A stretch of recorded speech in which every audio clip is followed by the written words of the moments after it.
Europe 1, 7h24, Thomas Soto.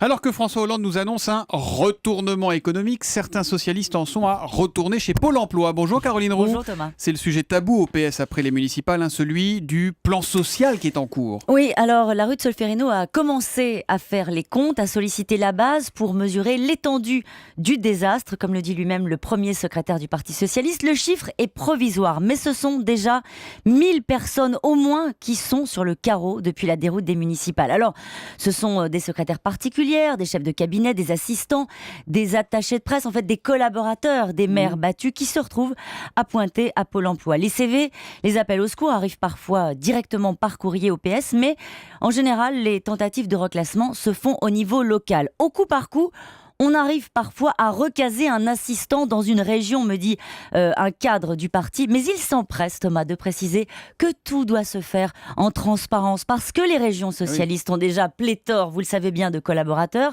Quant au cabinet ministériel, c'est inenvisageable puisque le nombre de collaborateurs est plutôt revu à la baisse. Alors naturellement, les directeurs de cabinet se reclassent plus facilement dans le privé ou reprennent leur métier d'origine. Par exemple, quand ils sont issus de la fonction publique, ce sont surtout les petites mains qui restent sur le carreau. Mais le parti ne peut pas les reprendre au niveau des fédérations, par exemple, dans chaque région? Alors ça, c'est pas du tout l'ambiance, Thomas, parce que le parti va déjà devoir compenser le manque à gagner financier. Il faut savoir qu'au PS, un élu verse environ 10% de son salaire en cotisation au parti, à sa fédération. C'est une tradition. À la source. Exactement. Alors depuis la gifle électorale, naturellement, les cotisations ont fondu.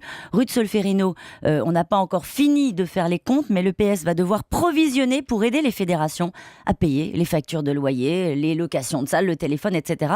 Ça fait partie des dommages collatéraux de ces municipales. Et tout ça, ça veut aussi dire, Caroline, des forces vives en moins pour le PS, des militants en moins, des agents pour la campagne exactement, en moins. et vous avez raison de le souligner, Thomas. C'est tout un maillage, une infrastructure, des réseaux qui ont été décimés dans certaines villes. On comprend aussi à l'inverse que la droite est en train de redynamiser son implantation locale depuis les municipales. Ce qui est sûr, c'est qu'en ce moment au PS, certains sont plus préoccupés à trouver un job que d'animer une réunion de section en vue des européennes. Voilà, c'est le deuxième effet des municipales, celui qui oblige le Parti Socialiste à recaser ses troupes, faute de moyens, faute d'argent. L'info politique de Caroline Roux, tous les matins à 7h25. On se retrouve demain. À demain. Même endroit, même heure. À demain, Caroline.